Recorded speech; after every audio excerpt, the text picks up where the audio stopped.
Bonjour à tous. Dieu aime Israël, son peuple, la prunelle de ses yeux. Mais la Bible nous montre que Dieu aime aussi tous les autres peuples, ce que l'on appelle les nations, les goïms. Et ça n'est pas une révélation du Deuxième Testament, ce n'est pas seulement avec Jésus que Dieu se met à aimer les autres nations. Dieu a toujours aimé l'ensemble de l'humanité. D'ailleurs, lorsque Dieu crée Adam et Ève, il ne crée pas le peuple juif, il crée l'humanité, c'est cette humanité qu'il aime. Ensuite, il y aura l'élection d'Israël, c'est encore une autre histoire, mais l'amour de Dieu est vraiment dirigé vers toutes ses créatures, vers toute, j'allais même dire, sa création.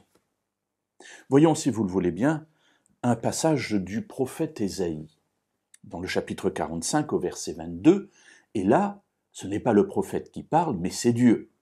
Et Dieu s'adresse à toutes les nations en disant « Tournez-vous vers moi et soyez sauvés, vous, tous les confins de la terre, car je suis Dieu, et il n'y en a point d'autre. » Voilà le cri, j'allais dire le cri d'amour que Dieu pousse, adresse à toute l'humanité. Bien sûr, cette humanité inclut son peuple, mais son peuple le connaît déjà. En tout cas, je ne dis pas qu'il le suit toujours, mais en tout cas, il le connaît déjà. Mais tous les autres peuples, eux, sont dans l'idolâtrie. Alors, il implore, s'il vous plaît, tournez-vous vers moi et soyez sauvés, vous tous les confins de la terre, car je suis Dieu, il n'y en a point d'autre. N'adorez pas les idoles, n'adorez pas les arbres, n'adorez pas la création, mais adorez le Créateur.